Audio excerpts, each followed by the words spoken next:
entonces quiero darle la más cordial bienvenida a Chile Sustentable. Entiendo que está con nosotros nuestra queridísima amiga Sara Larraín, también Pamela Po, que está ahí atrásito, y también nos acompaña el señor Aldo Arriagada de CAS Ingeniería, ¿sí? Y el objetivo de esta audiencia es para que nos puedan contar de un estudio prospectivo sobre el cronograma del proceso de cierre, ¿no es cierto?, de las termoeléctricas a carbón para el año 2030. Esta agenda de descarbonización que existe y que ha tenido mucho interés en la opinión pública. Y sobre todo que vamos a tener la COP25, me imagino que hay muchos desafíos para nuestro país. Sara Larraín tiene la palabra. Bienvenida a la comisión.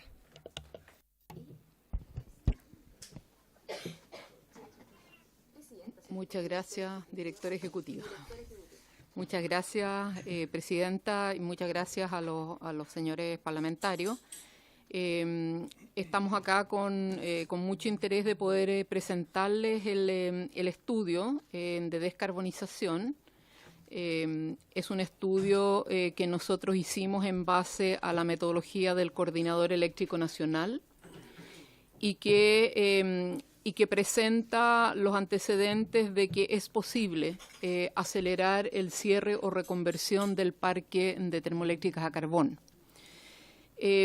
Como Chile Sustentable voy a hacer una pequeña introducción vinculando el tema de la generación a carbón en Chile, la relación con lo que señalaba usted, señora presidenta, que es la necesidad de mitigar y los compromisos de Chile en el Acuerdo de París con el cambio para mitigar el cambio climático. También me voy a referir muy rápidamente a los estudios sobre impactos en la salud que ha sacado tanto la Sociedad Chilena de Pediatría como la Facultad de Medicina de la Universidad Católica recientemente. Y posteriormente voy a dar la palabra al ingeniero Aldo Arriagada de CAS Ingeniería. CAS Ingeniería es una consultora, una de las consultoras importantes del mercado eléctrico nacional. Su director, Samuel Geraldino, fue varias veces el presidente, el coordinador del CEDEC-SIC, y por lo tanto es un núcleo de alta relevancia en el área técnica. Aldo Arriagada también ha estado dentro del Coordinador Eléctrico Nacional representando a la empresa ENGIE y en este momento es parte de la consultora. Está también en este equipo Pía Bravo de la Universidad de Concepción y otros especialistas en el mercado eléctrico. Y la idea fue justamente ver cómo desde una mirada de interés público nosotros acelerábamos un poco el escenario que había presentado el coordinador eléctrico en la mesa de descarbonización que ocurrió durante todo el año pasado y en el cual expusieron muchas empresas, muchas instituciones públicas y entre ellas el Coordinador Eléctrico Nacional que, como vamos a ver, presentó un plan para el cierre de todas las termoeléctricas al año 2038. No obstante, durante el presente año, el cronograma que presentó el presidente Piñera es mucho más modesto y presenta solamente el cierre de 8 centrales a carbón, las más viejas, al año 2025, dejando para los gobiernos del futuro la negociación sobre qué se hace con el resto de las centrales. Entonces, un poco el interés nuestro es poder aportar información a la comisión en el sentido de que creemos que hay viabilidad técnica y viabilidad política para acelerar este cronograma porque es técnica, económica y políticamente viable. Entonces voy a hacer esta presentación muy rápida sobre el tema general y voy a dejar a Aldo Arriagada a cargo de la presentación del escenario de descarbonización al año 2030 mismo. Lo primero que quería compartir con ustedes es, y que tiene que ver por qué en el país se empezó a acelerar este tema de la discusión de descarbonización, que fue justamente vinculado a los compromisos que Chile tiene que tener para cumplir el Acuerdo de París. En este momento el compromiso hasta hoy de Chile es reducir un 30% de las emisiones del país al año 2030, teniendo como base lo que el país emitía el año 2007. Por lo tanto, es un compromiso, digamos, importante. Ahí ustedes van a ver, este es el inventario de gas efecto invernadero que presentó la ministra Schmidt en Polonia, en la COP24 en diciembre del año pasado. Ahí ustedes van a ver la línea, digamos, las barritas rojas, las que van hacia abajo son las áreas de captura, principalmente bosques. Las líneas de arriba son las rojas, es el sector, la industria de la energía. Y los otros son sectores agricultura, son sectores más pequeños, pero lo primero que ustedes van a ver es que claramente en el país las mayores emisiones proceden del sector de la energía. Y por lo tanto Chile tiene que tratar de hacer sus esfuerzos ahí. Particularmente en otros sectores agrícola, residuos, etcétera, los actores son muchos. Son más pequeños y obviamente la posibilidad de hacer una aceleración de estas reducciones y hacerlo en forma más costo eficiente es más difícil para Chile. Ahora, la línea que ustedes ven, que va por sobre la línea roja, es lo que está mostrando las emisiones netas. Y acá nosotros hemos tenido, digamos, un cierto privilegio de que la masa boscosa de Chile, que es la que está abajo en las líneas, en las barritas verdes, con su capacidad de captura, ha permitido capturar parte de las emisiones del sector energético principalmente. Por eso la línea, ustedes ven que en los últimos años sube, pero después baja. Ahora, no obstante, hay que fijarse que el inventario de emisiones que se presentó hasta el año 2016. No obstante, en el verano de 2017, enero, febrero, marzo, tuvimos los incendios forestales, 600.000 hectáreas, lo que hace que en el próximo inventario nosotros vamos a tener de nuevo las emisiones netas subiendo, porque tenemos menos superficie de captura. Entonces, quiero poner esto como el escenario porque es en este contexto en el cual se está jugando el tema de la descarbonización, además de los problemas de contaminación local. Porque las mismas centrales emiten CO2, pero emiten dióxido de azufre, material particulado, óxidos de nitrógeno, etcétera. Por lo tanto, el parque termoeléctrico, particularmente de carbón, es un problema global, pero también es un problema para las localidades. Ahora, lo que presenta el balance, el inventario de emisiones de lo que presentó el gobierno en diciembre del año pasado, muestra que el 78% de las emisiones de Chile provienen del sector energía. Y dentro de eso, 41,5% es causado por la industria de la energía. Y dentro de ese 41,5% es prácticamente casi todo del sector eléctrico. Por lo tanto, es allí donde claramente tenemos que mirar si queremos hacer como país avances rápidos, tanto en la contaminación global como en la local. El 31% es causado por el transporte. El transporte está súper fragmentado, es mucho más complejo sacar grandes volúmenes de carbón desde ahí. Y después tenemos un 18,7% generado por la industria manufacturera y la construcción y un 8,5% de otros sectores. Por lo tanto, acá el filete de donde tenemos las emisiones está en el sector energético y particularmente en el sector eléctrico. Si nosotros vamos al sector eléctrico nacional, ustedes van a ver acá la capacidad instalada en el primer cuadro y en el segundo la energía que nosotros generamos.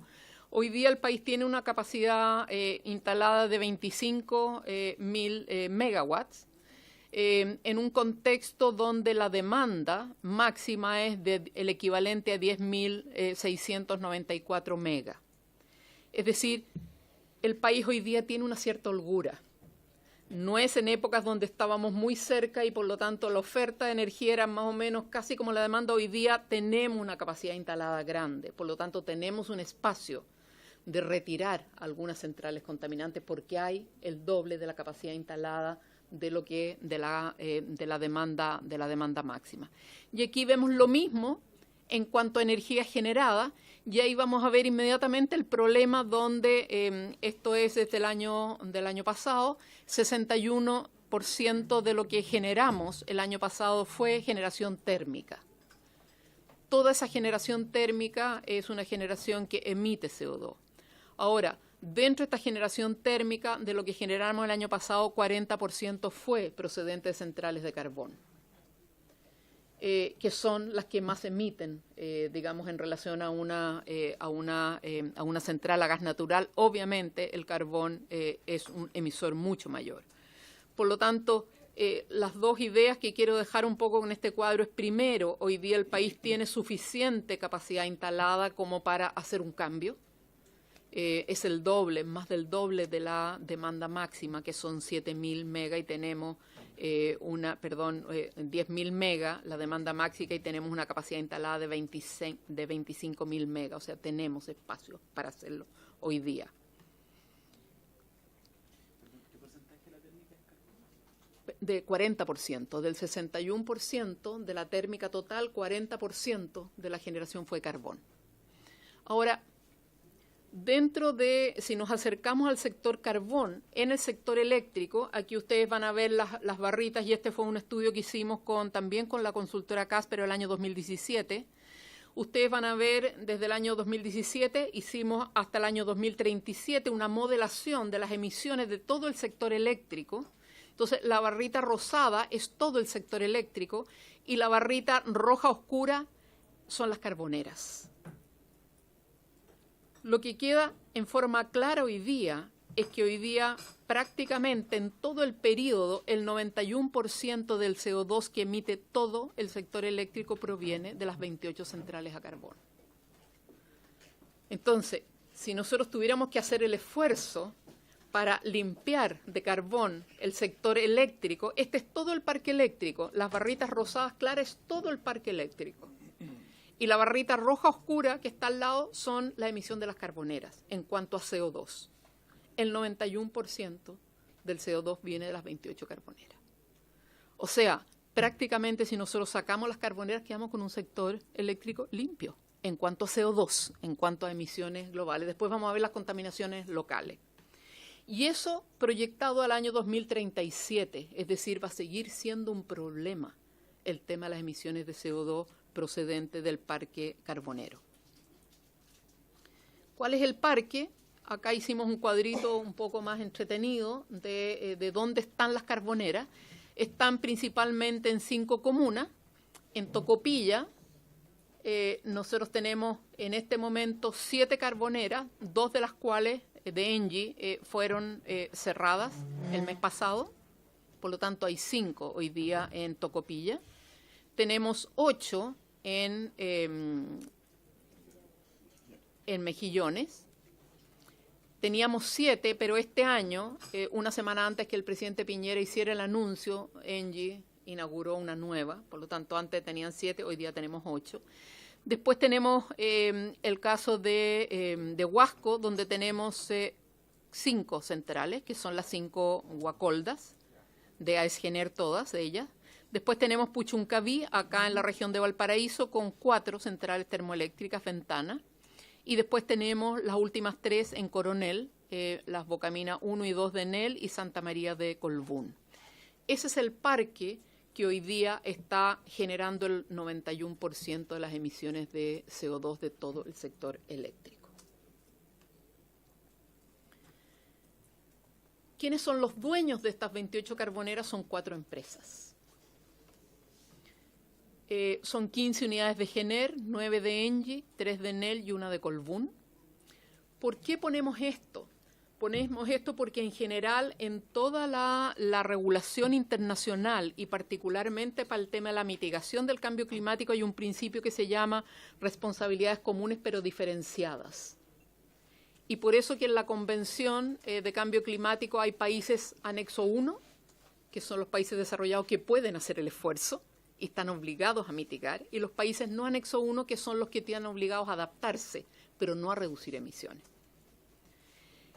Si nosotros aplicamos ese principio a Chile, nosotros claramente vamos a ver que hay responsabilidades comunes pero diferenciadas. Aquí están las responsabilidades de las emisiones en Chile. No son empresas chicas, no son empresas nacionales, la mayoría de ellas. Gener es una empresa norteamericana que tiene amplias centrales en todo el mundo. tiene capacidad económica y técnica de reducir y de cerrar o de reconvertir. Lo mismo con Engie. Engie es una empresa francesa. Parte importante de la propiedad de Engie es del Estado francés, que tiene un compromiso de descarbonización alto, rápido. Entonces, no es posible que en Chile hayan comprometido cerrar solamente 2 centrales. Después, Enel es italiana, parte importante, propiedades del Estado italiano, también puede hacer el esfuerzo. Y Colbún, del grupo Mate, también no vamos a decir que es una empresa que no tiene capacidades técnicas ni económicas para hacer una transición. Entonces, acá tenemos que el 91% de las emisiones de CO2 del sector eléctrico es responsabilidad de estas 4 empresas. Y desde nuestra perspectiva es tremendamente importante. Nosotros estamos permanentemente conversando con ellos y apurándolos.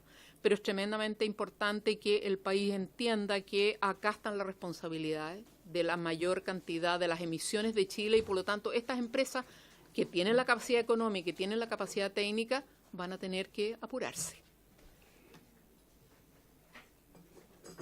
Este es un cuadro que hicimos viendo la edad de las centrales a carbón. Acá están las 28 centrales. 7 de ellas tienen sobre 40 años. Y ahí tenemos las 4 de Engie en Tocopilla, de las cuales cerraron 2 solamente. Tenemos Ventanas 1 y Ventanas 2 aquí en Puchuncaví, Quintero. Este cuadro es del año 2017, o sea, hoy día Ventanas 2 tiene 42 años. Y en el caso de Coronel Bocamina tiene 47 años, en este momento 49 años. Esas son las empresas que ofrecieron cerrar de aquí al año 2025. Por lo tanto, lo que le ofrecieron al presidente Piñera, discúlpenme, son las centrales obsoletas que ya pagaron su inversión. Una central con 40 años pagó varias veces su inversión. Entonces, lo que le ofrecieron al presidente Piñera, la verdad es que son las 7 viejas más Tarapacá, que es una central que es difícil echarla a andar porque es muy caro, etcétera, etcétera. Entonces, acá desde nuestra perspectiva es muy poco ambicioso que el gobierno se quede con la oferta que le hicieron las empresas de cerrar estas 8 centrales viejas. Y acá tenemos 7 centrales más que tienen por sobre 20 años y 25 años, donde ya recuperaron la inversión, y nosotros creemos que estas centrales debieran cerrarse más rápidamente y no al año 2040. Hoy día lo que está en los papeles es 8 centrales, lo tienen en sus documentos, les dejamos un documentito verde también de cuál es el cronograma. Tenemos 8 centrales, que son estas viejas al año 2025, que es el acuerdo que firmó con el presidente Piñera, y todas las otras 20 centrales se seguirá negociando en los futuros gobiernos con estas empresas. Eso no es un cronograma, eso es dejar a los gobiernos del futuro una negociación con las empresas. Nosotros consideramos que debiera el Parlamento tomar un cierto liderazgo y así como se hizo o ustedes hicieron con la ley de energías renovables no convencionales, poner un cronograma de que usted tiene que poner 10% al año 2024 y obligatorio y si no paga multa. Acá debiera haber un cronograma de cierre de aquí al año 2030, 2035, lo que sea, pero debiera haber un cronograma de cierre que todos supieran en qué momento se van a cerrar las distintas centrales. En cuanto a contaminantes locales, estas industrias también son grandes contaminantes de la población y tienen impacto sobre la salud. Las 28 carboneras significan el 97% del SO2 de todo el parque eléctrico. Aquí nuevamente tenemos la barrita roja oscura acá de todo el parque eléctrico y la barrita rosada es las emisiones de SO2, de dióxido de azufre de las carboneras. Es 97% de todas las emisiones. Las emergencias que hemos tenido en Puchuncaví han sido por dióxido de azufre, que obviamente está la fundición de Codelco, pero también están las 4 termoeléctricas de Genera. Entonces, aquí hay impactos importantes sobre la contaminación local. Y en cuanto a material particulado, lo mismo. 88% de todo el material particulado del sector eléctrico viene de las 28 carboneras.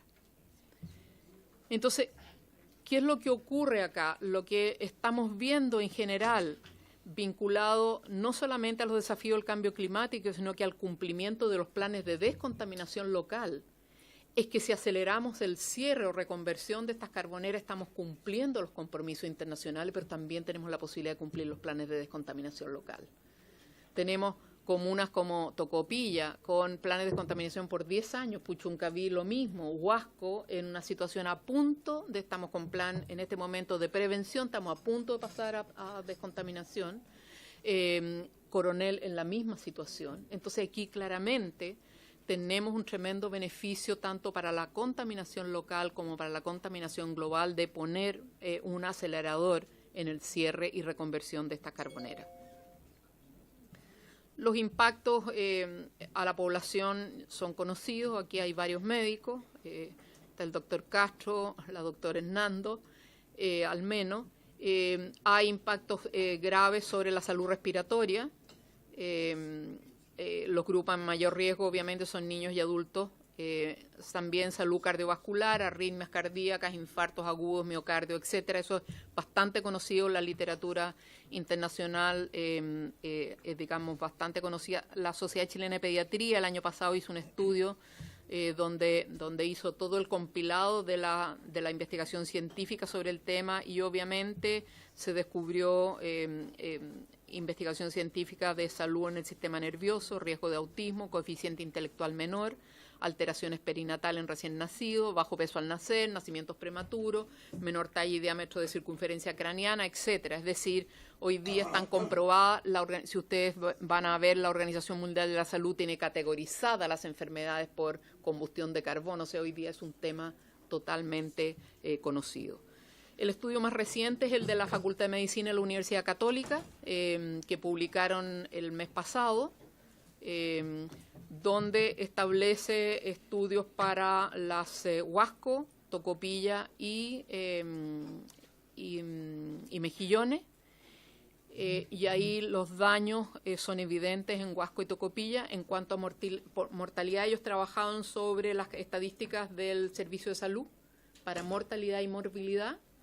Y acá ellos descubrieron en Huasco 71% más riesgo de morir por enfermedades cardiovasculares respecto a la tasa nacional, 3,8 veces mayor riesgo de morir por enfermedades cerebrovasculares. En cuanto a morbilidad, estos son hospitalizaciones, 53% mayor riesgo de enfermedades respiratorias con respecto al país y 65% mayor respecto a la propia región de Atacama. Y en el caso de Tocopilla también 22% más riesgo de morir respecto a la tasa nacional, 2,7 mayor riesgo de morir por tumores malignos, tráquea, bronquios y pulmones. Esta es la única ciudad que tiene ese riesgo alto en tumores.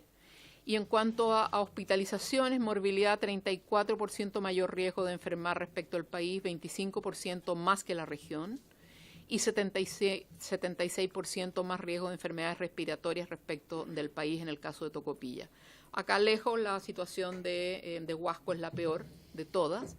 Y ojo, que tanto en Huasco como Tocopilla son ciudades donde tienen presencia casi exclusiva de termoeléctricas a carbón. Porque Mejillones es un parque industrial como Puchuncaví, o sea, tiene de todo tipo de industria, pero Tocopilla prácticamente son solo termoeléctricas a carbón, y el caso de Huasco, además de la CMP, es prácticamente las 5 centrales de GENER. Por lo tanto, aquí hay graves de riesgo locales, además de la contaminación del CO2 y de los compromisos internacionales. Ahora, ¿es posible descarbonizar en el sector eléctrico? Es posible. Nosotros fuimos como Chile Sustentable invitados y fuimos miembros de la mesa de descarbonización que funcionó todo el año pasado, y dentro de esa mesa el Coordinador Eléctrico Nacional, que es el ente que unió al CEDEC del Norte, el CINC y el CEDEC-SIN, que son los organismos que despachan la energía de las centrales, hoy día es el Coordinador Eléctrico Nacional, una ley que aprobó este Congreso también, hizo un estudio por encargo del Ejecutivo. Y este es el cronograma de descarbonización que ellos presentaron, sin afectar la calidad del servicio eléctrico, sin afectar el precio de la energía, sin afectar el suministro eléctrico y con un costo un poco mayor, digamos, de todo el plan por aumento de la transmisión. Entonces, el mismo Coordinador Eléctrico Nacional señaló que todas las centrales en Chile se pueden cerrar al año 2038. ¿Por qué tenemos un cronograma al 2040, pero solamente la claridad de que se van a cerrar 8 al año 2025? Y aquí hay algo que no está calzando. Si hay cifras públicas que permiten y señalan que se puede al año 2038. Ahora, nosotros, viendo el escenario de estas centrales, particularmente porque, por ejemplo, Tocomiña 2 y 13 prácticamente no estaban funcionando, las que se retiraron el año pasado. Tocopilla 14 y 15 funcionan muy pocas horas. Bocamina 1 estaba funcionando 500 horas al año. Esto sale todo en las planillas del coordinador de la energía que recibe. Nosotros le pedimos a Casa Ingeniería que hiciera un escenario más acotado, que adelantáramos 8 años el cierre de las carboneras y que hiciéramos un escenario del año 2030, acelerando el cierre o reconversión de estas centrales. Y esto es lo que va a presentar Aldo Arriagada ahora de CAS, donde muestra que es perfectamente posible cerrar toda o reconvertir las carboneras sin afectar la seguridad ni la calidad del servicio, y al igual que el coordinador eléctrico, teniendo un costo adicional que él va a mostrar por mayores líneas de transmisión, porque hay que reemplazar estas plantas por otro tipo de centrales. Entonces, es eso lo que después podemos ver y podemos responder todas las dudas, pero es esa la introducción un poco que quería hacer de por qué es importante acelerar la descarbonización. Primero porque claramente es allí donde está el grueso de las emisiones de CO2 que impactan al calentamiento global, y además posibilitarían que Chile pueda reducir de una forma rápida y segura los compromisos que tiene. Y segundo, porque al mismo tiempo del CO2, estas centrales son las mayores contaminantes locales. Y entonces permitiríamos cumplir el Acuerdo de París, pero al mismo tiempo permitiríamos cumplir los planes de descontaminación en muy corto plazo, los próximos 10 años. Entonces le voy a dar la palabra a Aldo Arriagada,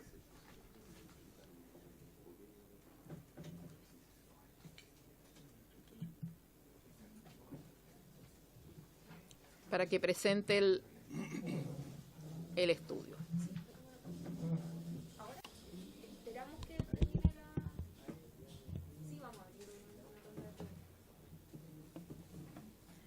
¿Sí? ¿Cuánto tiempo tengo?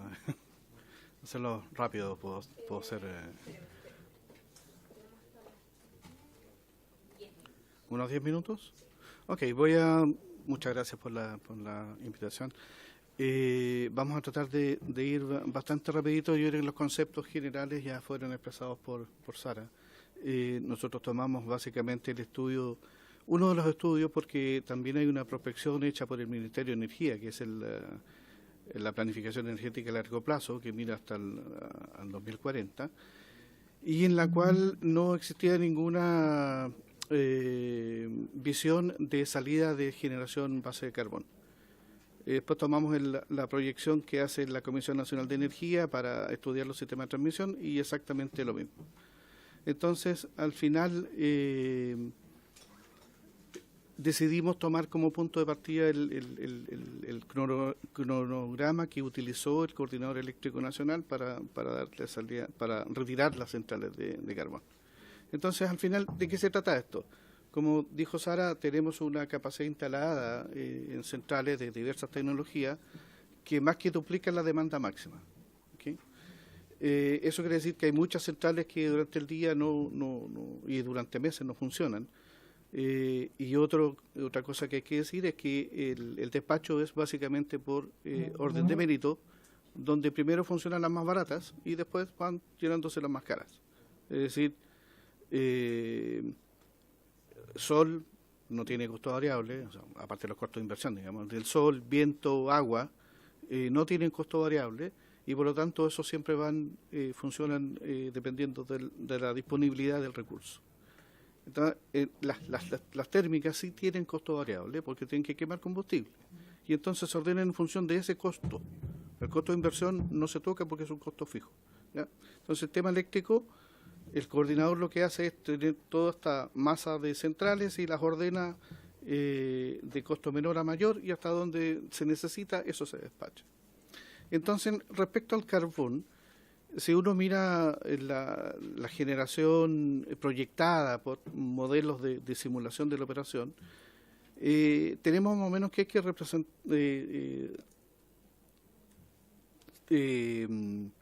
reemplazar del orden de 3.600 megawatts medios durante el año. ¿Ya?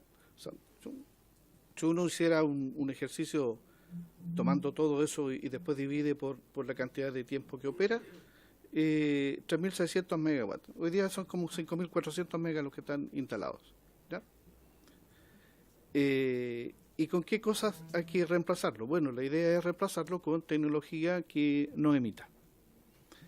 Entonces, nosotros propusimos, hicimos un ejercicio de instalar centrales fotovoltaicas, eólicas, termosolares, geotermia, y pusimos aquí el costo del carbón solo para tener una referencia. ¿Ya? Los costos que están puestos en esta lámina provienen de la Comisión Nacional de Energía, en donde al final lo que tenemos es que si uno divide por toda la energía que es capaz de generar, tenemos un indicador que es el costo total en dólares por megawatt hora, que sería lo que la central necesita para poder pagar la inversión y obtener una cierta renta. Entonces, al día de hoy, la generación fotovoltaica y eólica se está mostrando como las más eficientes económicamente, ¿ya? Menos de $30 la fotovoltaica, del orden de 40 la eólica, la termosolar bajando de los $70, la geotermia del orden de $60, y el carbón, curiosamente, hoy día es la tecnología más cara, y eso que no tiene incorporadas todas las externalidades negativas. O sea, aquí es solamente costo, ¿ya? Es decir, hoy día, si pusiéramos a competir, el carbón no compite de manera económica. Entonces vamos y tomamos el plan que propuso el coordinador, lo redujimos en 8 años y propusimos reemplazar toda esa generación de carbón por una mezcla de centrales eólicas, fotovoltaicas, geotermia o de concentración, básicamente. ¿Ya? Aquí está el cronograma que nosotros utilizamos, acelerando el programa original, y estos son los costos de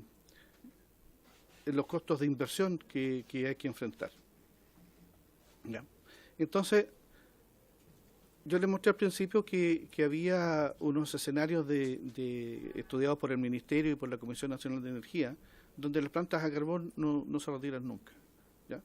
Entonces nosotros, para poder hacer el ejercicio, hicimos el supuesto que para que eso sea verdad, igualmente necesitan hacer algunas inversiones. ¿Ya? Ahora, para reemplazar estos 3.600 megas medios de carbón, también tenemos que hacer inversiones. Pero no basta solamente hacer las inversiones en las centrales. Es necesario analizar cuáles son las necesidades del sistema de transmisión. Con la mezcla con la mezcla de tecnologías que están mostradas aquí en el cuadro de abajo, ¿ya? Nosotros hacemos una simulación de la operación, cómo se despacharían las centrales. Entonces, en el caso de arriba, es el escenario donde siempre el carbón está disponible, ¿ya? Y genera porque el costo variable de operación es más barato de las térmicas. O sea, si uno compara hoy día generar con gas natural o generar con carbón, lamentablemente el carbón es más barato, y por eso se usa el carbón.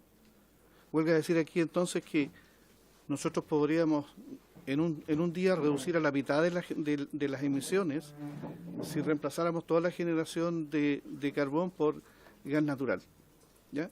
Y en el cuadro abajo tenemos el escenario donde sacamos todo el carbón al año 2030 y aparece más generación con gas natural, y obviamente aparece más generación con solar, donde estamos incorporando ahí lo de la solar de concentración, un poco más de eólica, y lo hidro se queda más o menos igual. Interesante que mostrar la reducción de emisiones, que como mostraba Sara adelante, del orden de 35 millones de toneladas año de CO2, nos estamos reduciendo a 30 y por lo tanto queda del orden de 5 millones de toneladas. ¿Ya? O sea, 30 millones de toneladas potenciales para reducir. ¿Ya? Y estamos suponiendo aquí entonces que tenemos una transición donde el gas natural juega un papel relevante. ¿Ya? ¿Cuánto nos cuesta eso? Les decía hace un par de minutos que obviamente para mantener el parque actual de carbón igual hay que hacer ciertas inversiones, y en el escenario reemplazando el carbón, aparte de las inversiones en generación, hay que hacer algunos refuerzos en el sistema de transmisión. Al final, comparando los dos planes, nos resulta que del orden de 2.400 millones más en el escenario con salida de la generación carbón, si lo juntamos hasta el año 2039 toda esa reducción de emisiones y lo dividimos por, la plata la dividimos por la reducción de emisiones, tenemos un costo equivalente a unos $6,1 por tonelada reducida, bastante bajo. ¿Ya? En el caso del sistema de transmisión no me voy a explayar mucho aquí porque es cosas muy técnicas, pero básicamente como estamos reduciendo algunos centros de generación y aparecen otros polos que son más importantes, hay que hacer ciertos ajustes porque si no tendríamos saturación de las líneas de transmisión y eso eventualmente podría hacer que paradójicamente tuviéramos necesidad de mantener las centrales de carbón. ¿Ya? Entonces, al final, ¿qué tenemos? ¿Es posible acelerar el plan de cierre de centrales de carbón? ¿Sí? Todo esto requiere que tomemos decisiones lo más temprano posible. Es decir, este y el próximo año deberíamos estar tomando algunas decisiones. Y el escenario que nosotros vislumbramos es un poco más caro que el escenario actual, o BAU, que normalmente se llama en la jerga, y tenemos un costo razonable por reducción de emisiones del orden de $6 la tonelada. ¿Ya? Nosotros prevemos que necesariamente tenemos que utilizar el gas natural como un combustible de transición. ¿Ya?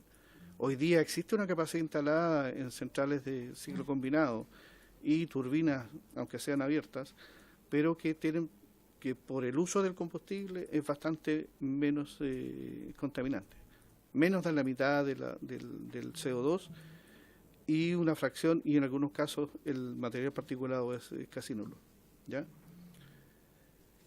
Y la transmisión se requiere porque, bueno, si uno hace un ejercicio simple y localiza la central de generación solar en el norte, como es mejor recurso, entonces para trasladar esa energía a los centros de consumo, que es la región metropolitana, quinta región, necesita mayor transmisión. Entonces eso es lo que decía, que se requiere algún nivel de decisión a estas alturas para poder permitir este cambio de tecnología. Eso es un resumen bastante rápido de lo que hemos hecho, bastantes horas de simulación de computación y muchas horas de trabajo. Quedamos a disposición de ustedes para responder lo que sea necesario. Muchas gracias. Muchas gracias a nuestros invitados. Voy a darle la palabra a algunos diputados con algunas preguntas que me han solicitado, como el diputado Isacort y luego el diputado Kuchel. No sé si alguien más. Y me soplaba el secretario: yo disculpe, diputado Sergio Gaona, yo desconocía que usted venía saliendo de una operación, así que estamos muy contentos de recibirlo y que está muy bien. Sí, también. Esta es una operación quirúrgica, sí, para que quede claro. De la otra nunca está saliendo. Gracias, presidente. Gracias, presidenta. Censura. Gracias, presidenta. Por su intermedio, agradecer a los expositores, tanto a Sara como al ingeniero pues, Aldo. Y de hecho, mientras Sara exponía, me acordé de un panel que compartimos con Alejandro Jadresich. ¿te acuerdas? Yo creo que lo quiero recordar porque efectivamente hay distintas miradas y siempre se buscó, y Alejandro Yarresich lamentablemente murió de manera muy repentina, muy joven, y creo que es bueno recordarlo también porque desde su fundación también buscó reunirnos al Ejecutivo, a algunos parlamentarios, estaba Sara, porque efectivamente esto es un desafío de largo aliento y no es un desafío que se esté recién levantando, sino que lleva mucho tiempo. Y yo quiero felicitar también, en particular en el nombre de Sara, porque a mí me toca ya estar por tercer periodo en este Congreso y en esta comisión, y siempre la he visto acá con persistencia, con convicción. Muchas veces coincidimos, otras veces no coincidimos, pero quiero resaltar esa convicción para mover justamente esto que favorece a todos, finalmente, porque aquí el legar un mejor medio ambiente es responsabilidad de todos. Y esto hay que hacerlo confluir también con las demandas, con las denuncias de la propia ciudadanía. Y en ese sentido, y aquí va mi pregunta, Aldo, algunas cifras planteó, pero me gustaría poder aclararlas, quizás, no sé quién me lo puede plantear, porque yo concuerdo en el objetivo de ir reduciendo las fuentes de emisión, pero también tenemos que ir considerando que la demanda de energía va creciendo. Por tanto, hay que generar el factor de reemplazo. No es llegar y decir, oiga, no, estas no dejan de operar, porque más allá de una situación medioambiental, pero también se produce una situación en la generación que impacta en la demanda de la energía. O sea, lo hemos dicho muchas veces, los pacientes electrodependientes, que muchas veces le permiten también desocupar camas en los hospitales porque así manejan una atención de enfermedades crónicas, qué sé yo, y todo eso significa energía. Y ahí saber, no sé si quién puede tener la cifra un poco más aterrizada de la proyección de crecimiento de la demanda versus lo que significa, lo que implicaría, porque además las cifras que nos entregó Sara son muy decidoras. O sea, 7 centrales totalmente obsoletas y 7 entre 20 y 25 años. O sea, decir, también me imagino que son muy ineficientes también en la producción. O sea, muy contaminantes, pero ineficientes en la producción. Y lo otro, Presidenta, la segunda pregunta es saber si la contaminación directa de CO2 es de partículas menor a 2,5 partículas por millón, o es mayor, porque hay una clara diferencia entre lo que mide uno y otro. O sea, ahí está el quiebre, y sabemos que lo que es mucho más contaminante, que de hecho penetra los pulmones, es el menor a 2,5. Entonces, saber en qué grado está este tipo de industria, o saber si hay diferencia también entre las que se construyeron hace 20, 30, 40 años versus las que se están construyendo ahora. Gracias, Presidenta. Muy bien, diputado Cort. Diputado Carlos Kuchel. Y luego el diputado Jaime Mulet. Gracias, presidente. Bueno, tengo unas preguntas un poco parecidas a las... Son 5. ¿Por qué las termoeléctricas a carbón han seguido creciendo hasta el año 2025? Que yo me imaginé que eso estaba ya estabilizado o reduciéndose, pero veo que siguen aumentando. Siendo hoy una tecnología relativamente cara, o la más cara de las que nos mostraron, entonces ¿por qué siguen creciendo debiendo aumentar las otras que son más baratas? Esa es la 1. La 2, ¿a qué se pueden reconvertir? Porque son obsoletas, y a qué se pueden reconvertir rápidamente, porque las otras son más baratas, y me imagino que debe convenir reconvertirlas cuanto antes. Bueno, ¿con qué se puede reemplazar? Y si hay cambios tecnológicos avanzando que ayuden a las termoeléctricas a carbón, porque en varios sectores hay hallazgos tecnológicos inesperados que a veces salvan una tecnología definitivamente. Y después nosotros estamos con este problema hídrico y tenemos, no inmediatamente, pero tenemos una disminución o pérdida de repente en alguna capacidad hídrica, y cómo juega eso con el calendario de cierre de las centrales termoeléctricas. Gracias. Diputado Jaime Mulet. Muchas gracias, Presidenta. Presidenta, yo me adhiero a las palabras de Isa, en parte a felicitar a Sara Larraín. Yo que fui parlamentario antes también hace más años que... Uy, pero... Ajá. Lógico. Y creo que, y debo decirlo... ¿Ah? Sí, eso falta. No, yo voy a decir que ella, y que de alguna manera los pronósticos que ha hecho Sara y Chile Sustentable y algunos otros pocos científicos que se han dedicado a este tema, el tiempo les ha dado absolutamente la razón. Y siendo muy escéptico, hace muchos años atrás empecé a ponerle más oídos, digamos, viniendo de una zona minera, y así fue como aprobamos la primera ley de energías renovables, digamos, donde hubo un esfuerzo y bastante pequeño al principio, que después los hechos nos han dado la razón, o sea, le han dado la razón. Hoy día ya estamos generando cerca del 20% a través de energías renovables no convencionales, y había temor para avanzar en el 5%. Lo digo porque por la voz autorizada que tiene Sara, y no porque esté aquí presente, sino que siempre lo he sostenido. Ella y otros pocos, digamos. Y hoy día nos viene a advertir, bueno, no hoy día, sino que hace tiempo, a propósito de esto, cómo avanzar, y creo que tenemos que, obviamente, poner una atención y un ojo, y ojalá buscar la manera de que esto se concrete. La descarbonización y la forma como lo plantea Chile Sustentable. Así que quería primero decir eso. Y ahora algunas preguntas. En primer lugar, si Sara o el señor del CAS reconoce alguna experiencia similar en países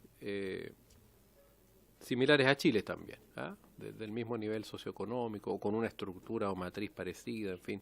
¿Qué están haciendo otros países que tienen algún grado de conciencia en la materia, digamos, en esto? ¿O cómo lo han abordado otros? Siempre es bueno saber la experiencia. Y ojalá también de algunos países desarrollados, digamos, como Alemania, entiendo que han pasado rápidamente o están avanzando rápidamente. Segundo, pregunta. El control de la propiedad. Chile es un mercado eléctrico bastante concentrado en generación. Hoy día también es una propiedad que está mayoritariamente en manos de inversión extranjera. Italianos, norteamericanos, ¿cierto? Franceses, otros.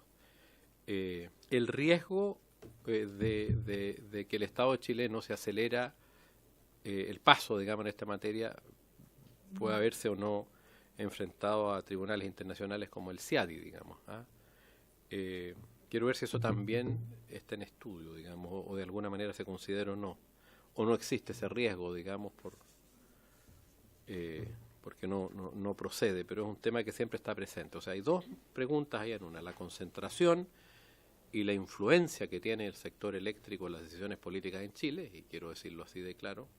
Aquí todavía no podemos sacar una ley a propósito del cambio de medidores que estamos tratando de cambiar. Y todo cuesta siempre cuando está el sector eléctrico detrás. Entonces está muy metido en el poder, por ser concentrado y bueno. Todos de una u otra manera conocemos el sistema, cómo opera en este país. Entonces ese es uno, el tema de la concentración, y el otro, sí, por ser inversión extranjera, complica un poco más a propósito de los compromisos suscritos por Chile en esta materia, que lo obligan a ir si es que pone en riesgo, perjudica, en fin, alguna inversión extranjera. Y por último, o una tercera pregunta, el tema de la reconversión de los trabajadores y trabajadoras. Me decía el diputado Velázquez que en Tocopilla muchas veces los propios tocopillanos no quieren que se cierren algunas centrales porque van a quedar sin pega. Y la gente muchas veces pone, claro, la pega por sobre la salud. En Tocopilla, como en Huasco, digamos, hay una situación de salud dramática, como lo señala el informe, este estudio ahora de la Universidad Católica. Habían otros estudios anteriores y este es nuevo, que es terrible, digamos, brutalmente claro, digamos, y evidencia, digamos, el riesgo que están sufriendo las personas que viven en ese lugar. Pero se da también el tema de la reconversión laboral, o sea, quedan además sin trabajo. Entonces, ¿de qué manera? Sé que he conocido alguna experiencia alemana donde les ha ido bastante bien en buscar la reconversión laboral de esos sectores que hoy día viven, en el fondo, sus ingresos económicos en algunos lugares mayoritariamente dependen del trabajo en la central, el poco trabajo que dan, porque tampoco es tan masivo el trabajo que dan las centrales termoeléctricas a carbón directamente en los lugares donde funcionan, ya que son como motores en funcionamiento solamente. Pero dan trabajo, algún trabajo. Y lo otro, algo que se me iba, contempla el proceso, señalaba el señor del CAS, que como combustible de transición se ocupa el gas, digamos que obviamente contamina menos, pero también es un combustible fósil. En todas estas centrales, y tiene que ver algo con la pregunta anterior, ¿se plantea la reconversión a gas? ¿O no se pueden reconvertir a gas? O sea, estas centrales a carbón las podemos cerrar en carbón y transformarlas, su energía, transformarlas a gas, como entiendo que se puede hacer yo. Y de esa manera la central seguiría operando, algunas, todas, ninguna, un poco despejar eso, que tengo la duda. Porque eso da más tiempo para abordar el tema laboral, si es que siguen funcionando a gas. O definitivamente se cierran, se desmantelan. ¿Cuál es la idea, digamos? Desmantelar, chatarrizar, digamos, y hacer desaparecer para que no se vendan a otro país, digamos, y no vaya a hacer cosas que se instale en otro lado y siga produciendo el efecto ambiental global, digamos. Esas son las consultas. Muchas gracias. Gracias, diputado Mulet. Ofrezco la palabra. Yo quería también comentarle algunas cosas, directora. Entiendo que se hizo un estudio en Huasco, en varias localidades. Entiendo que fue en Tocopilla, Mejillones, donde obviamente tenían centrales termoeléctricas, y que esto arrojó algunas conclusiones. Esto fue un estudio que se realizó en conjunto con la Universidad Católica, y que Huasco tenía altos índices, muy por sobre lo que tenían estas otras localidades que se midieron, pero obviamente más de el 200% de lo que normalmente tiene una región a lo largo de nuestro país con respecto al riesgo que podrían tener eventualmente con algunas enfermedades cardiovasculares y también respiratorias, la población. Y eso obviamente que fue una alarma para la comunidad, y que yo creo que dice relación con la exposición que nos hacen en este momento. Es lamentable que se sigan dando zonas de sacrificio en nuestro país. Yo creo que no debiesen existir nunca, porque acá no podemos medir o no podemos establecer distintos criterios y casi poco menos que avalar de que existan ciudadanos de primera y segunda categoría. Y yo creo que eso es bastante complejo. Entonces, a propósito de ese estudio, a lo mejor si es que nos puede entregar algunos otros elementos, porque entiendo de que también era parte de la información que usted también nos iba a entregar, y quizás voy a ir un poquito más allá y tomarme la patudez de coordinar, quizás con ustedes, Chile Sustentable, y además también con la universidad, si es que puede ir a exponer la doctora quien hizo este estudio, porque yo creo que la población también estaría gustosa de conocer en detalle en qué consiste y cuáles son los efectos en el mediano y largo plazo. Y también para que se puedan adoptar algunas medidas. Creo que es bueno que también empecemos a tocar este tema. Ustedes vienen ya hace varios meses tratando de levantar, ¿no es cierto?, lo que fue una bancada con el Chavo Carbón, también ir sensibilizando la opinión también dentro del Parlamento, porque en el contexto que estamos viviendo el mundo, y no solo el país, sino que el mundo, más bien dicho, de este cambio climático, claramente tenemos que tomar algunas medidas y políticas públicas de manera urgente y necesarias por lo demás. Hay algunas consultas que creo que también un poco reflejan algunas de mis observaciones, que ya lo han dicho mis colegas que me antecedieron la palabra, y que es para poder ir derribando algunos mitos. O sea, yo entiendo de que hay experiencia en otros países que estas medidas ya se han ido adoptando y que nos llevan avanzado con creces, ¿no es cierto? Que ya de hecho probablemente nos van a estar dando cátedra, sobre todo Europa, de poder ir eliminando de a poco, ¿no es cierto?, lo que son estas centrales termoeléctricas que obviamente generan un impacto importante en el medio ambiente y sobre todo en la salud de las personas. Y quizás conocer ahí, directora, algunos elementos, como por ejemplo cómo se ha hecho con el tema de la reconversión. Yo decía el diputado Kuchel qué es lo que pasa con las centrales, pero a nosotros nos gustaría saber qué es lo que pasa con la mano de obra.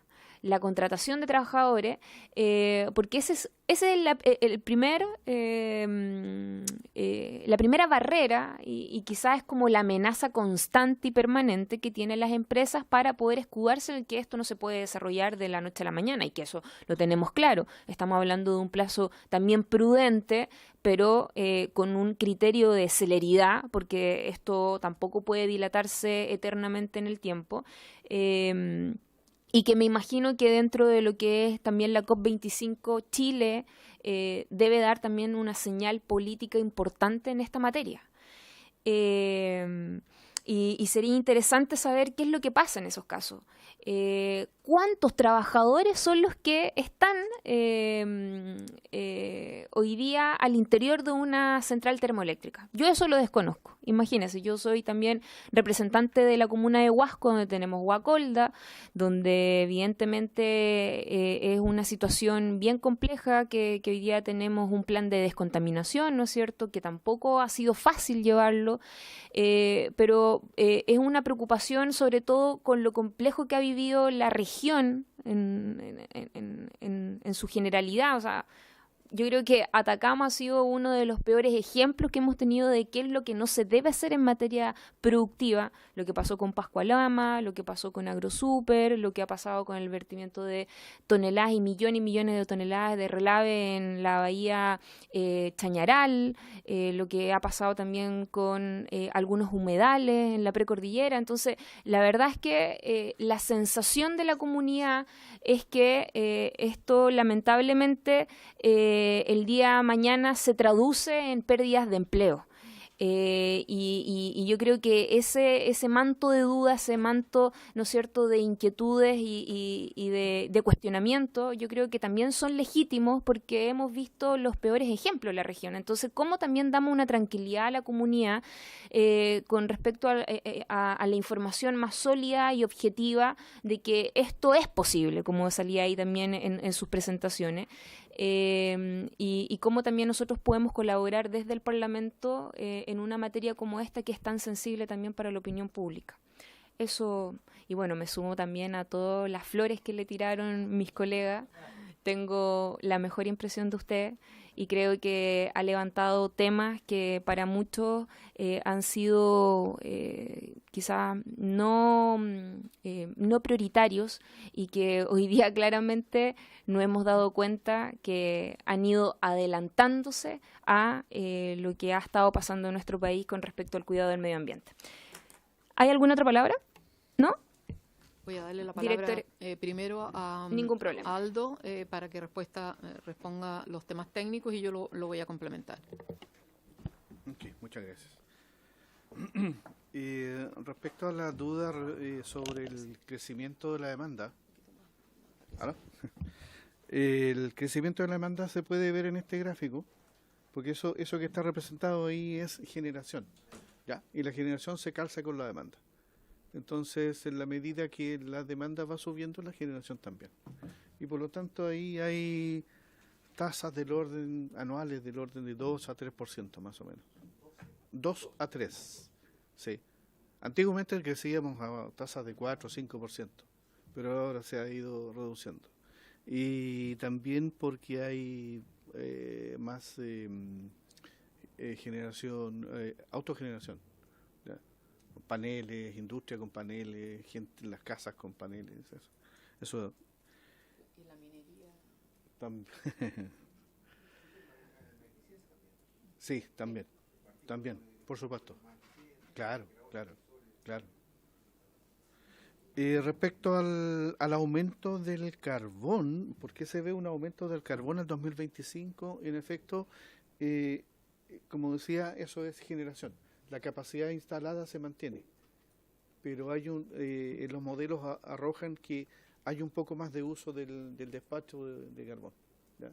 Pero no es más no hay más plantas nuevas, ¿ya? Eso es un efecto visual porque hay un poco más de uso, ¿ya? Se despachan porque después de las renovables siempre es solar, eólico, lo primero que se despacha es geotermia, después hidráulico, y enseguida el carbón sigue siendo más barato que el gas natural. Mientras no sube el impuesto a las emisiones, aunque el gas natural emite menos, no va a poder superar al carbón. Claro. Entonces siempre el carbón entra y el coordinador tiene que despachar el más económico. Respecto a las consultas sobre reconversión de centrales, aquí hay varias, pero en general las plantas más viejas es difícil reconvertirlas. Respecto a la posibilidad de reconvertir todo a gas, en realidad que no tiene mucho sentido económico, porque actualmente en Chile existe casi la misma cantidad de potencia instalada en carbón que de centrales ciclo combinado que pueden funcionar con gas. Es decir, si el gas fuera más barato, funcionaría el gas y no funcionaría el carbón. Entonces no hay que hacer inversiones. Es solamente un tema de costo del combustible, ¿ya? Pero eventualmente algunas centrales sí se pueden convertir. 5.000 megas instalados de gas. Lo que pasa es que no están siendo despachadas Por el porque costo. son por el Por costo. costo, efectivamente. Preferencia del carbón. Es un tema o sea, la ley ordena que el costo sea el más bajo para el suministrador, ¿ya? Y eso obliga entonces a... Sí. No están siendo despachadas, están paradas, o sea, los gallos están bien estrechos. Entonces, por eso que también había tanta presión porque el impuesto verde subiera, porque los impactos que tiene el CO2, el dióxido de azufre y todo sobre la salud, etcétera, etcétera, habría que netearlo porque el gas, claro, un combustible de transición a la larga, el ideal es que seamos todos renovables, pero genera mucho menos impacto sobre la población y mucho menos impacto sobre el medio ambiente, pero eso no está sincerado en el mercado. ¿El financiero no? Y por eso que los estudios que hicieron durante el gobierno Bachelet para cuál es el costo de abatimiento daba aproximadamente entre 28 y 40 y tantos dólares, y por lo tanto el medio, el costo del carbón para la sociedad es como 32 dólares la tonelada.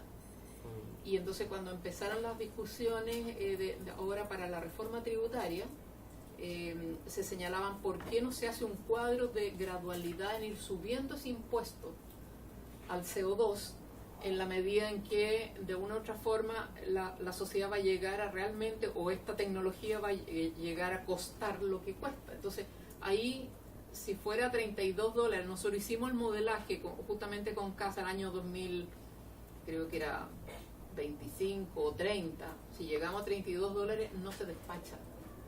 Se despacharía gas natural en vez de carbón, porque llena el delta que le falta al más limpio para respaldar.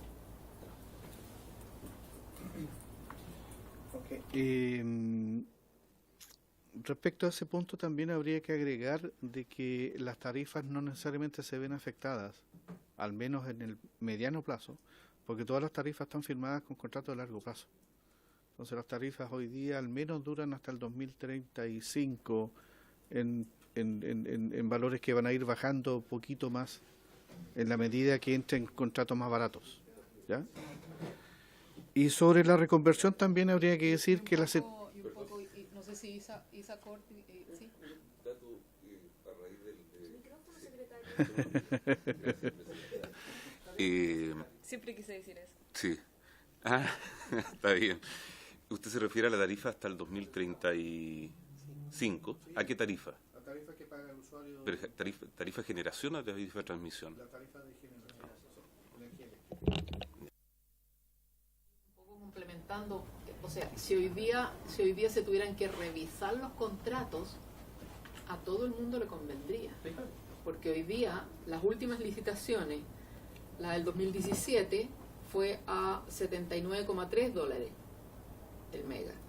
La licitación para clientes regulados, estoy hablando del 2016, fue 47,6 dólares el mega. La licitación en el año 2017, 32,5. O sea, hoy día, no solamente para los clientes regulados, sino que los clientes libres, si dicen, oye, la oferta de hoy día, todos querrían los clientes libres revisar sus contratos porque en el fondo están hoy día a 90 para arriba. Entonces, a todo el mundo le convendría. Quería agregar un par de cosas más respecto al tema de reconversión. Y relacionándolo también con la consulta sobre el tema de la reducción de la capacidad hídrica, y aquí hay que decir es que básicamente el pecado, digamos, de la generación renovable es su poca gestionabilidad, y para eso se requieren sistemas de almacenamiento. Es decir, si mañana la tecnología avanza tanto y pone a disposición sistemas de almacenamiento de buen volumen a un costo razonable, ninguna de estas cosas térmicas se requiere. Pero todavía estamos a algunos pasos de eso. Es decir, si uno en la casa de la playa tiene un panel solar y tiene una batería muy de buen tamaño y a buen precio, podría desconectarse de la red y seguir funcionando. Y eso se puede extrapolar, digamos, a nivel industrial, ¿ya? Entonces el tema básico es el manejo de sistemas de almacenamiento. Y también las centrales de carbón, lo que podrían hacer, me parece que esto tiene sentido para las más nuevas, al igual que la tecnología CSP, donde lo que se hace es calentar sales con sol, ¿ya? La energía del sol se concentra y se funde en sales. En lugar de hacer eso, se pueden fundir estas sales con electricidad.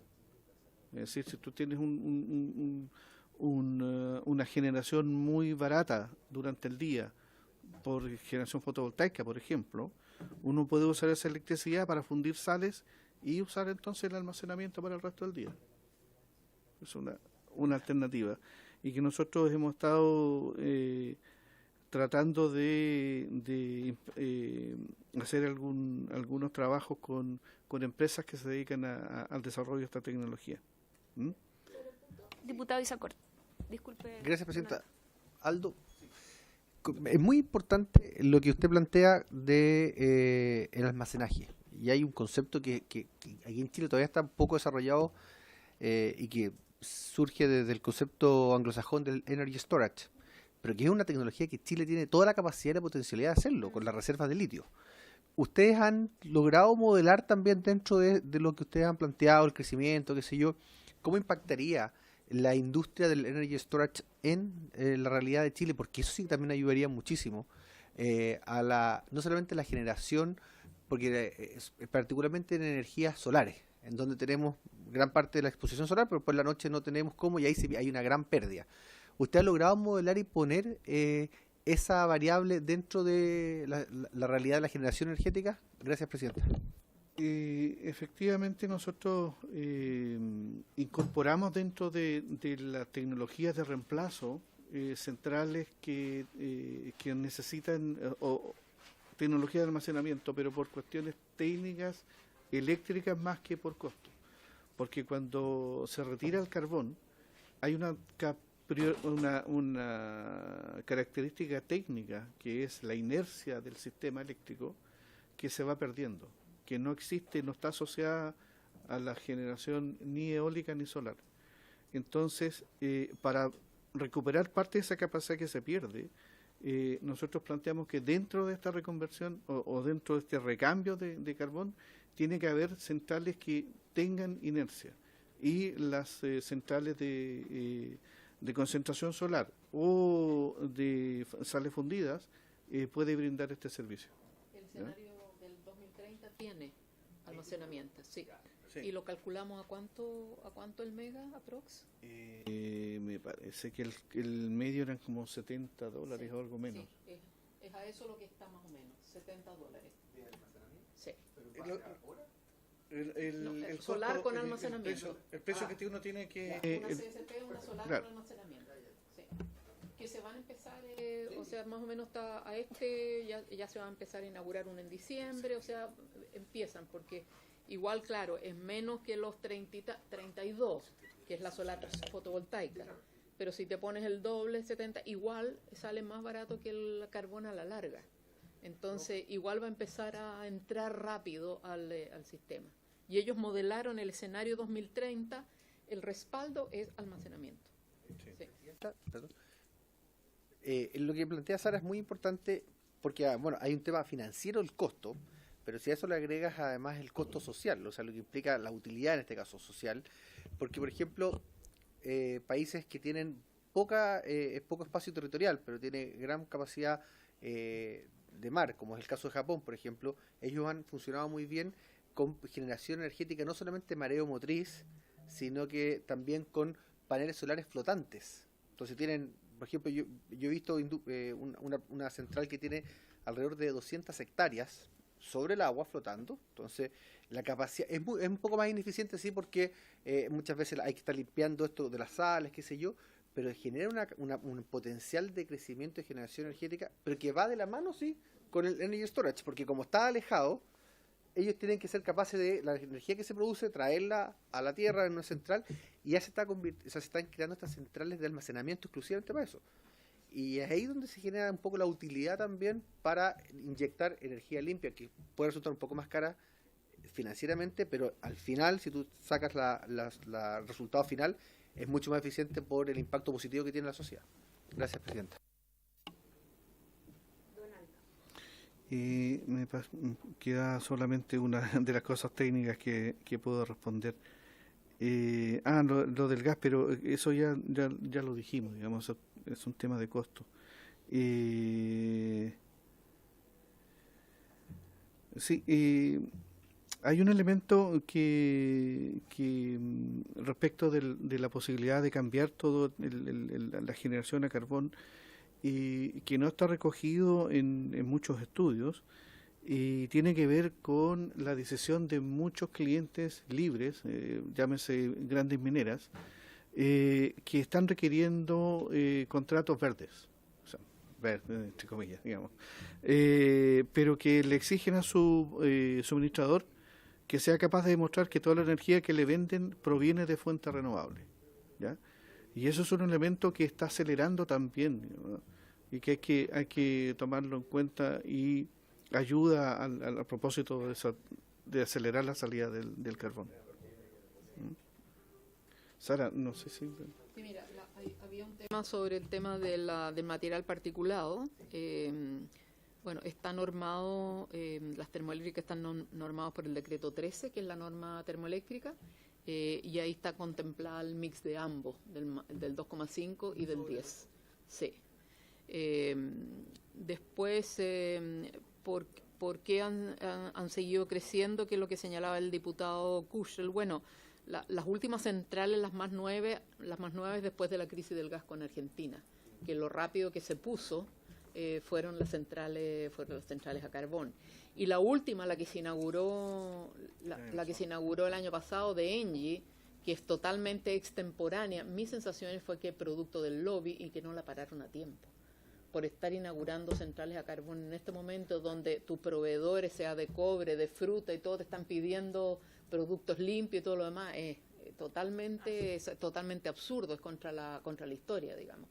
Y yo creo que ellos probablemente, que es la nueva, se van a tener que reconvertir, o instalan sales y usan solar para calentar estas sales, y después, digamos, alimentan el sistema, la misma red de transmisión con eso, pero no tiene ningún sentido que sigan después del periodo, porque aunque tengamos un cronograma de descarbonización al año, digamos, o se diga que es al año 2040, nuestra sensación es que las centrales van a cerrar antes. Así como señalaba el diputado Mulet, de que todos nos decíamos que éramos unos locos, porque cómo íbamos a tener 20% al año 2025, bueno, resulta que todavía no es el año 2020, y ya estamos generando 20% de renovables no convencionales. Entonces, la cosa va más rápida por los temas tecnológicos, por los costos, finalmente, de salud, de mercado, etcétera, etcétera.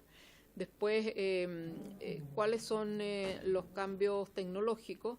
El principal cambio tecnológico para las propias carboneras son sistemas de captura total, y hoy día es lo que se ha planteado en Europa, las carboneras con técnicas de captura, pero son demasiado caras, y por lo tanto no se ha construido ninguna central que capture todo el CO2 que emite. Entonces, más bien, la reconversión tienen que ver a gas natural. Como decía Aldo, hoy día hay un parque de 5.000 megas a gas natural, además del 5.000 megas de carbón. Entonces, es obvio que no tiene ningún sentido ponerle gas natural a esta cuando ya está construida la otra. O sea, en el fondo, El camino más bien es sincerar a través de un mejoramiento de la norma de calidad del aire o a través de un sinceramiento del impuesto verde, es sincerar el costo para la sociedad de ambas opciones. Expuesta el tema de reconversión, cuántos empleos, en la misma mesa de descarbonización, y nosotros habíamos hecho también previamente una consulta con las empresas, el promedio de los trabajadores por cada termoeléctrica es 50 trabajadores directos. En el caso de las dos que se cerraron, de las Tocopilla 2 y 13, son 17 cada una. No, tenían esos trabajadores. Ahora, de eso hubo un plan en el caso de la reconversión, en ese caso fue un plan de retiro anticipado para los que no tenían edad, y el resto, que creo que fueron 12 trabajadores, están trabajando en las centrales de ENGIE en Mejillones. Que como igual la verdad es que está entre Mejillones, Tocopilla, viajan a Antofagasta, ambos, no era un cambio muy importante. Lo que ha ocurrido, y hay mucha experiencia en Australia, que es un país con mucho carbón, pero con minas de carbón. O sea, los países que tienen solo centrales a carbón, la transición ha sido más o menos rápida. Pero los países que tienen minas a carbón, que es el caso de Australia, es el caso de Alemania, que son 500 empleos para arriba cada mina, esos son los que han tenido problemas serios, y ahí en general lo que ha habido es un proceso en el cual las empresas tratan de usarlos en otros procesos. En el caso, por ejemplo, nuestro de Isla Riesco, podrían ir a la minería del norte sin problema, porque son las mismas máquinas, los mismos camiones grandes, etcétera. Y el resto, bueno, hay temas laborales, hay temas de reconversión productiva, y en el caso de Alemania y el caso de Australia, el Estado ha puesto recursos para reconversión económica local. Ahora, el estudio que nosotros hicimos es que solamente Tocopilla y Huasco tienen un porcentaje alto de trabajadores locales en las termoeléctricas. Ni en Puchuncaví, ni en Coronel, ni en Mejillones se da ese problema. En el caso de Mejillones, por ejemplo, la gran cantidad de trabajadores va de Antofagasta. No es que es habitante de ahí. Entonces, los únicos dos casos son de Tocopilla y de Huasco.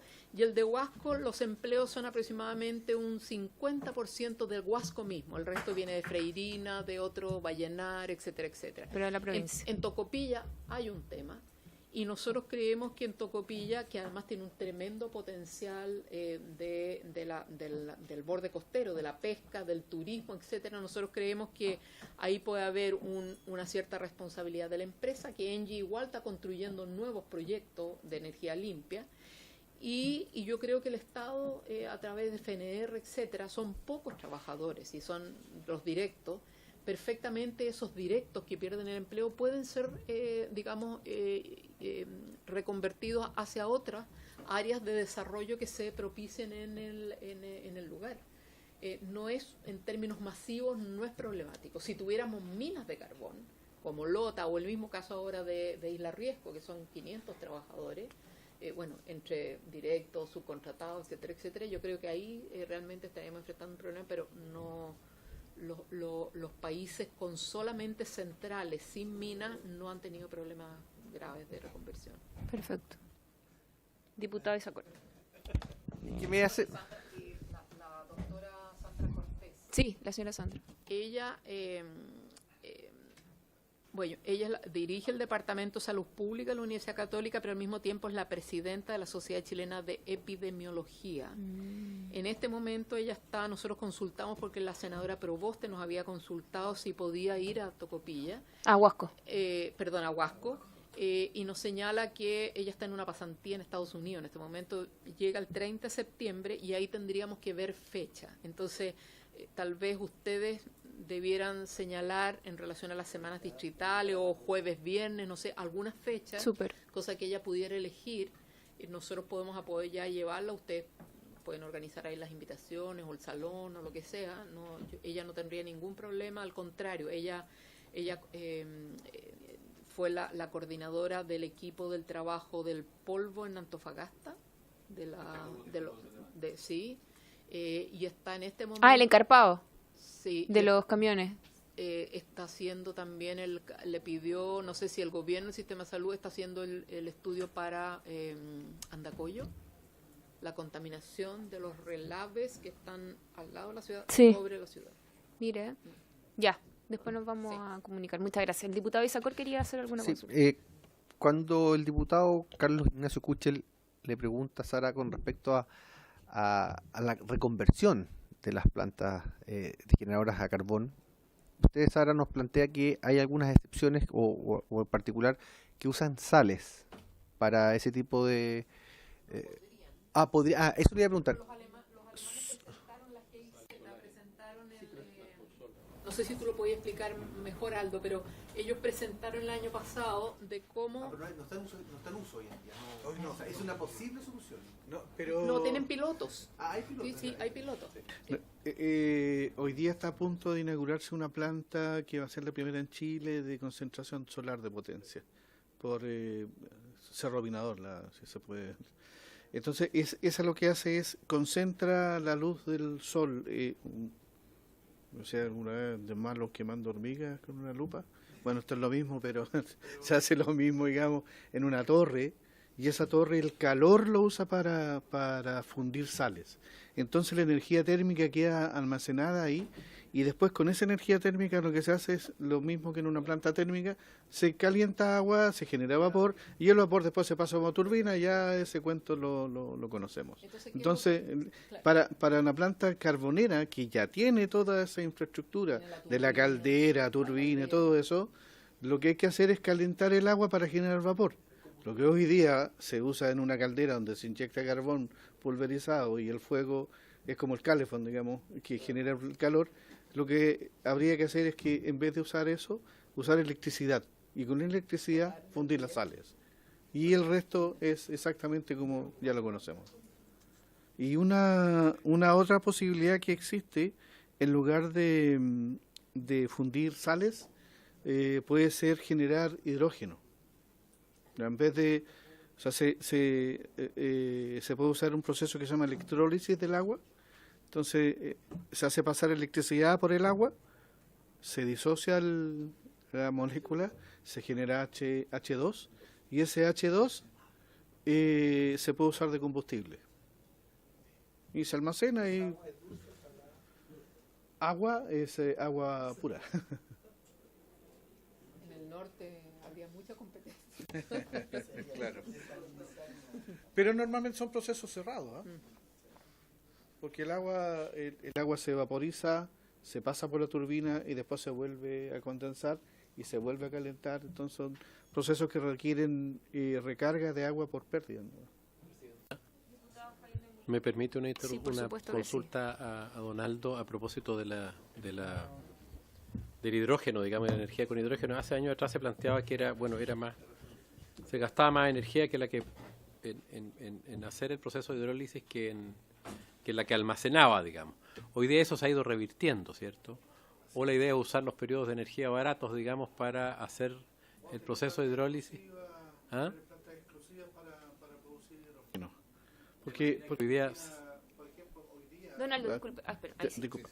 Los precios por generación de electricidad en plantas fotovoltaicas están llegando al orden de $20-25 el megawatt hora. ¿Ya? Entonces, si uno compara, voy a hacer extracción de la eficiencia posterior, pero si uno toma una central de carbón, que su costo variable son $40-45 para producir un megawatt hora, y lo compara con una solar, que el costo es $25 el megawatt hora, y estoy comparando costos de inversión en la solar con costos variables de operación, estoy dejando fuera el costo de inversión de la carbonera, es más barato generar un megawatt hora con el sol que con carbón. ¿Ya? Si después sumamos lo que se requiere para almacenar y reconvertir electricidad, la idea sería llegar a precios menos que el carbón. O sea, tenemos una parte todavía que en alguna oportunidad las cuentas para la generación de hidrógeno funcionaban con precios de generación del orden de $15 más o menos. O sea, estamos cerca de lograr el... ¿Alguna? ¿Sí? El tema de la dependencia y de la posibilidad de problemas internacionales. La verdad es que lo que ha ocurrido con la ley de energías renovables no convencionales es que lo que nosotros conocimos del mercado hasta el año 2004, que eran 4 empresas, se abrió completamente. Hoy día incluso tenemos una asociación de energías renovables no convencionales, ACERA, que tiene 160 miembros. La tradicional, que es la Asociación de Generadoras de Chile, tiene los 4 más otros 3 y unos nuevos que entraron. O sea, hoy día es un mercado que se abrió completamente con los nuevos inversores en energías renovables no convencionales. Entonces, ¿qué es lo que pasa hoy día? Enel y Gener, por ejemplo, están en ACERA también, están en la Asociación de Energías Renovables No Convencionales, incluso esas dos están en el directorio de ACERA, viendo qué es lo que está pasando acá, porque el mundo, la historia no va para allá, pues, va para este lado. Entonces, yo diría que al contrario, debido a que los mismos clientes, las mineras, etcétera, están pidiendo energía limpia, porque es un requerimiento hoy día de trazabilidad, la agricultura, lo mismo.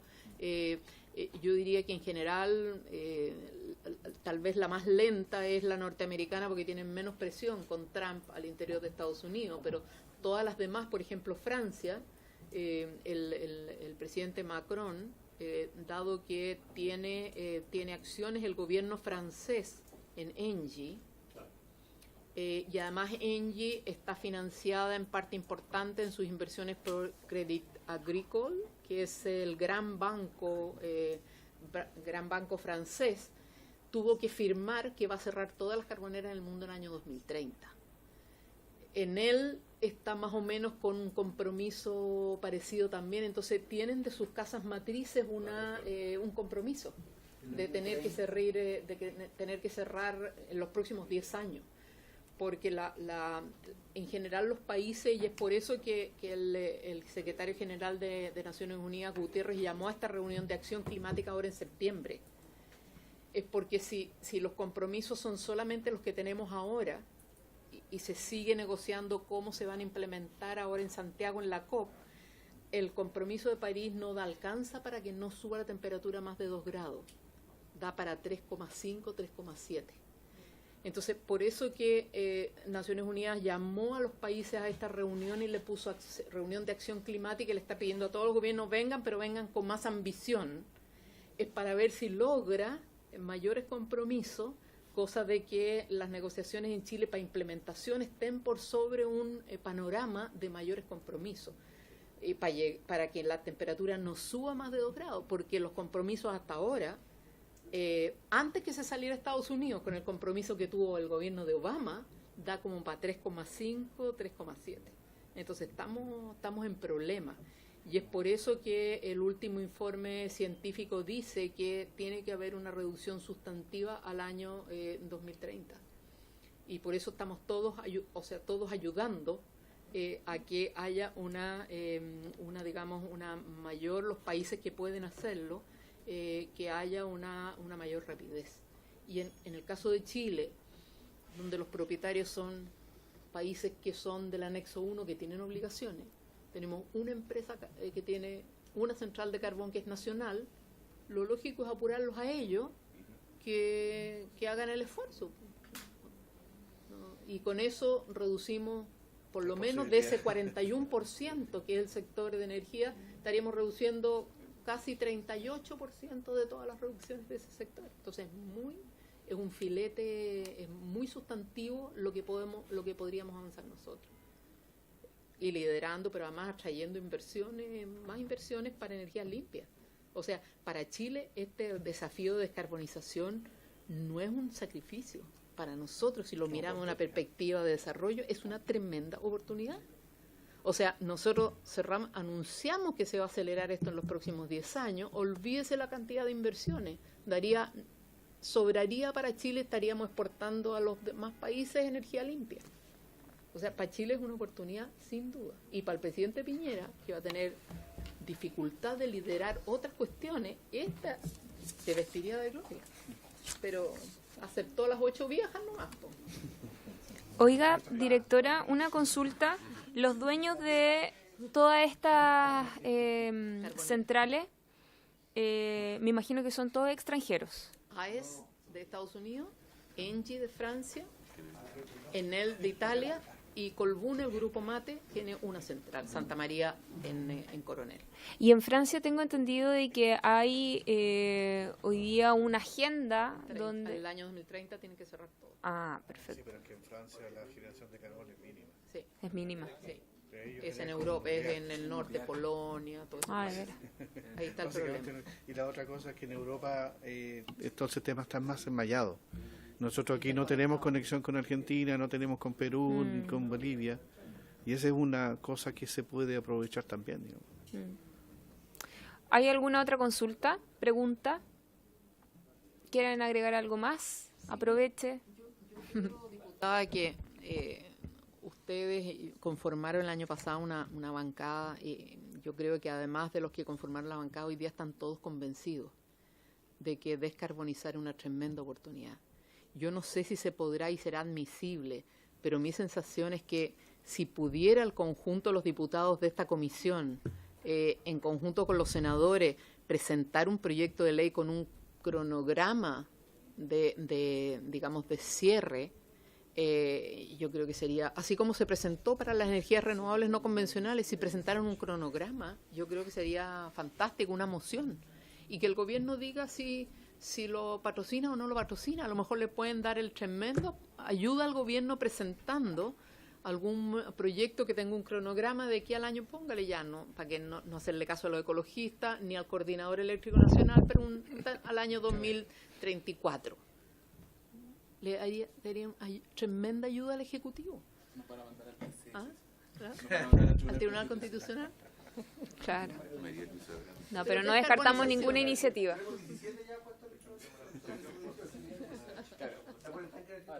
No, pero no descartamos, Sara, ninguna acción, porque creemos que de manera transversal es un tema muy sensible, no solo en nuestro país, pero sobre todo los que hemos sentido los efectos nocivos, ¿no es cierto? Que, por ejemplo, en la región de Atacama efectivamente hay una situación bien lamentable, y en otras regiones donde claramente hoy día los ciudadanos y ciudadanas están expuestas a riesgos de salud y todas estas otras situaciones que genera de manera negativa, ¿no es cierto?, en la población, y que claramente en el contexto, y insisto, de un cambio climático que es una realidad, que tenemos que avanzar rápidamente y poner un poco el pie en el acelerador con respecto a las políticas públicas, y aún más si sumamos en la COP25 que se va a hacer acá en Chile. O sea, la señal debe ser en esa línea, creo yo.